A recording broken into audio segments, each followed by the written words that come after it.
الحمد للہ رب العالمین والصلاة والسلام علی الانبیاء والمرسلین اعوذ باللہ من الشیطان الرجیم بسم اللہ الرحمن الرحیم رب اشرح لی صدری ویسر لی امری واحلل عقدۃ من لسانی یفقہوا قولی واجعل لی وزیرا من اہلی۔ محترم سامعین، السلام علیکم ورحمۃ اللہ وبرکاتہ۔ الحمدللہ قرآن پاک کا مطالعہ ہمارا جاری ہے۔ سورہ بقرہ کی آیت نمبر 66 تک ہم پڑھ چکے ہیں۔ آج انشاءاللہ آیت نمبر 67 سے آیت نمبر 71 تک پڑھیں گے۔ اعوذ باللہ من الشیطان الرجیم بسم اللہ الرحمن الرحیم۔ وَإِذْ قَالَ مُوسَىٰ لِقَوْمِهِ إِنَّ اللَّهَ يَأْمُرُكُمْ أَن تَذْبَحُوا بَقَرَةً، اور جب موسیٰ علیہ السلام نے اپنے قوم سے کہا کہ بے شک اللہ تعالیٰ تمہیں حکم دیتا ہے کہ ایک گائے ذبح کرو۔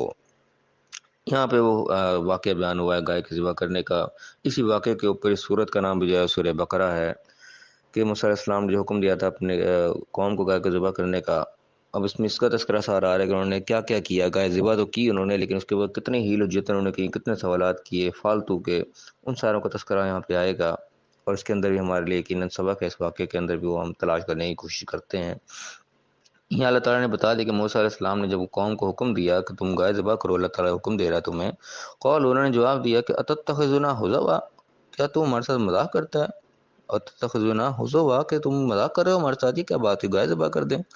قال، موسیٰ علیہ السلام نے جواب دیا، اعوذ باللہ ان اکون من الجاہلین، میں اللہ کی پناہ مانگتا ہوں کہ میں جاہلوں میں سے ہو جاؤں، نادانوں میں سے ہو جاؤں، یعنی اللہ کے اوپر میں جھوٹ باندھوں، اللہ نے یہ کام کہا ہی نہیں، میں اپنے پلے سے کروں کہ اللہ نے یوں کہا ہے، یہ یعنی کہ نادانوں والا کام ہے۔ آج بھی ہم لوگ بعض وقت اس قسم کی غلطی کر جاتے ہیں، کوئی بات ہم کہتے ہیں، ہم اس کو قرآن پہ ڈال دیں، قرآن میں اس طریقے سے لکھا ہے یا حدیث میں اس طرح کا، ہم اللہ یا رسول کے اوپر ہم اس کو ایسے ہی ڈال دیتے بغیر سوچے سمجھے۔ وہ بات قرآن میں لکھی ہی نہیں ہوتی ہے، ہم کہتے ہیں یہ فلانی اپنی طرف سے ہم بات کوئی سنی سنائی بات ہوتی ہے، ہم کہتے ہیں جی قرآن میں اس طریقے سے لکھا ہے، یوں یوں ہونا چاہیے، حالانکہ وہ بات ہوتی نہیں ہے۔ تو یہ یعنی کہ جاہلوں والی نادانوں والی بات ہے، انسان کو احتیاط کرنی چاہیے، کسی بات کو بھی ایسی اللہ کے اوپر یا اللہ کے نبی کے اوپر نہیں ڈال دینا چاہیے جس کا جب تک کنفرم نہ ہو۔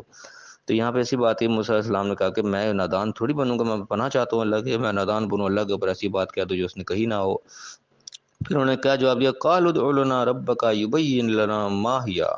کہ ہم اپنے رب سے دعا کرو گے اور ہمیں بتائے گا وہ کس قسم کی گائے ہونی چاہیے۔ اب یہاں پہ یعنی کہ ان کے سوالات شروع ہو گئے۔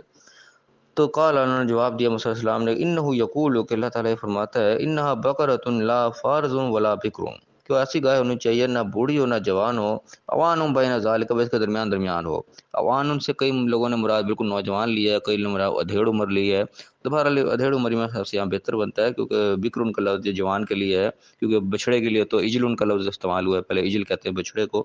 تو یہاں پہ بکر ان کا نہ بوڑھی نہ جوان، بلکہ درمیانے سے ایک عمر کی ہونی چاہیے گائے۔ فَافْعَلُوا مَا تُؤْمَرُونَ، جو ہمیں حکم دیا جا رہا ہے اس کو کرو۔ دوبارہ تاکید کی گئی کہ زیادہ سوالات کرنے کی ضرورت نہیں ہے، جو حکم دیا جا رہا ہے اس سے عمل کرو بس۔ لیکن وہ پھر ان کے جو نیتوں میں پہلے فطور تک کرنا چاہتے نہیں تھے، دوبارہ پھر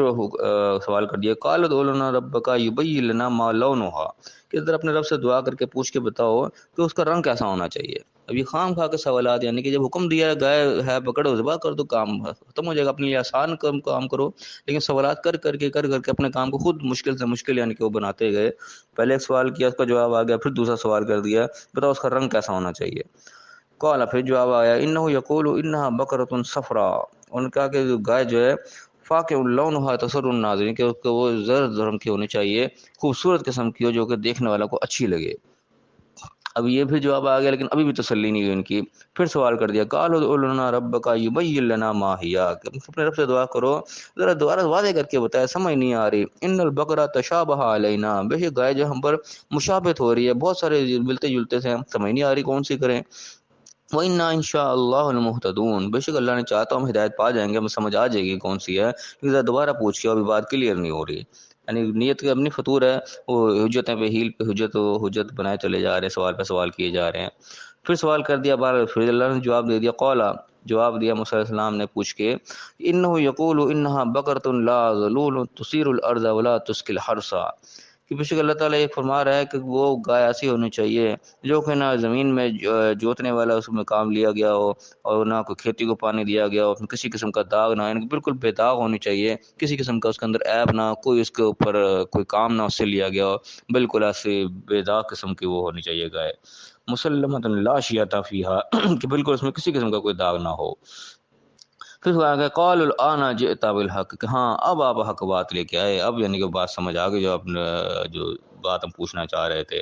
فذبحوها وما كادوا يفعلون، تو اللہ نے کہا کہ پھر انہوں نے اس کو ذبح کر دیا، وما كادوا يفعلون، وہ اس کو کرنے والے تھے نہیں، یعنی کہ ان کا دل نہیں کر رہا تھا، بس وہ سوال کر کر کے سوال ساروں کا جواب ہو گیا، پھر آخر انہوں کو ذبح کر ہی دیا۔ یہ یعنی کہ اس قسم کی نافرمان قوم تھی یہ موسیٰ علیہ السلام کی، ان کے نافرمانیوں کی عادی ہوئی تھی، پچھلے کتنی نافرمانیاں کا تذکر گزر چکے، تو اسی میں سے یہ بھی آیا کہ حالانکہ سیدھا سے ایک آسان سے حکم دیا تھا کہ گائے کو ذبح کرنے کا حکم دیا جا رہا ہے، کوئی گائے پیڑ پکڑ کے ذبح کر دیتے حکم پہ عمل ہو جاتا، لیکن وہ نافرمانی کی ایسی عادت ان کے اندر پڑی ہوئی تھی کہ سوال پہ سوال کرنے اور سوال پہ سوال کرنے، تنگ کرنا بلا وجہ، تنگ کرنے کی یعنی کہ انتہا تک کہ انبیاء کو قتل تک کر دیتے تھے، اتنی ان کے اندر وہ چیز آ گئی تھی تنگ کرنے کی،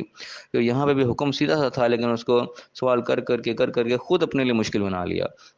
یہاں پہ بھی یعنی کہ اس واقعے کے اندر ہمیں سبق ملتا ہے، جو اللہ کا احکام آ رہے ہیں ہمیں اس کو عمل کرنے کی طرف زور ہونا چاہیے کہ جو اللہ نے کہا ہم اس پہ عمل کریں، نہ کہ ہم اس کو نہ کرنے کی طرف رہیں، کیونکہ جب انسان کو کام کرنا نہیں ہوتا پھر اس کے لیے سوال پہ سوال پیدا کر رہا ہوتا ہے۔ آج بھی کچھ لوگوں کے اندر یہ عادت ہوتی ہے، کوئی بھی کام ان کو کہا جائے اس کے اندر 100 کیڑے نکالنا شروع کرتے ہیں، سوال پہ سوال کرنا شروع کر دیتے ہیں، کوئی نہ کوئی اس کے اندر ایپ جو ہے وہ نکالنا شروع کر دیتے ہیں۔ تو یہ اس قسم کی عادت یہ ان قوم کی بھی تھی موسیٰ علیہ السلام کی، کہ کام سیدھا سا کہا گیا لیکن وہ سیدھے طریقے سے نہیں کیا، اس کو ایک سوال، دو سوال، تیس سوال، سوال پہ سوال کر کے خود اپنے لیے سمجھو قید کرتے چلے گئے، اللہ نے کہا یہ بھی ہونا چاہیے، یہ بھی ہونا چاہیے۔ اب جب بھی وہ کریں گے ساری چیزوں کا خیال رکھیں گے، خود اپنے اوپر ایک یعنی کہ مشکل کر لی، ورنہ کام تو بڑا آسان سا تھا۔ تو اللہ نے کہا کہ 100 سوالات کر کے آخر انہوں نے اس کام کو کر دیا، لیکن وہ ماں کادو یا فرون کرنا چاہتے نہیں تھے، کرنے والے تھے نہیں، ان کے دلوں میں یعنی کہ اس طرح رغبت نہیں تھی کہ اللہ نے حکم دیا اس پہ ہم فٹافٹ عمل کریں، عمل کرنے کی طرف وہ آتے نہیں تھے۔ اس وجہ سے وہ کہتے ہیں کہ دل بے ایمان ہو، جو بہانے بازیاں بہت ہوتی ہیں وہ حساب تھا ان کا، کہ دل میں بے ایمانی تھی اور بہانے پہ بہانہ لگائی جا رہی، یہ کر لیں وہ کر لیں۔ تو یعنی کہ ان کے بہانوں کی انتہا یعنی کہ اللہ نے آئے بتایا کہ کئی جگہ پہ انہوں نے یہاں تک کہہ دیا کہ اللہ کو ہم نے سامنے لا کے دکھاؤ پھر ہم مانیں گے۔ تو اس قسم کی یہ قوم تھی۔ تو بہرحال یہ ان کو واقعات کو بتانے کا مقصد یہ ہوتا ہے کہ انسان کے اندر یہ چیزیں اس قسم کے فالٹ پیدا نہ ہوں، انسان کی طرف رغبت اس چیز کی ہونی چاہیے جو اللہ نے حکم دیا، اس کو پہلی فرصت میں اس کو عمل کریں، عمل کرنے کی طرف رجحان ہونا چاہیے، نہ کہ نہ کرنے کی طرف، کیونکہ جب انسان نے کسی کو نہیں کرنا ہوتا پھر ظاہر ہے اس قسم کے شیطانی سوالات دماغ میں اٹھتے چلے جاتے ہیں، سوال پہ سوال انسان پیدا کرتا چلا جاتا ہے، پھر وہ مسئلہ حل نہیں ہوتا اور خود اپنے لیے انسان جو ہے مشکلات پیدا کرتا چلا جاتا ہے۔ تو اللہ تعالیٰ ہم صحیح سمجھنے کی توفیق عطا فرمائے، جو حکام اللہ نے ہمیں دیے ہیں، جو ہماری زندگی سے تعلق رکھنے والے ہیں، ان کو ہم اللہ کے حکم سے جلد اس کو ادا کرنے کی کوشش کریں، اور حیل حجتوں سے اور فالتو کے سوالات سے اللہ تعالیٰ ہمیں محفوظ فرمائے، اور اللہ تعالیٰ ہمیں دنیا اور آخرت دونوں جہانوں کی کامیابی عطا فرمائے۔ آمین۔ وآخر دعوانا ان الحمد للہ رب العالمین۔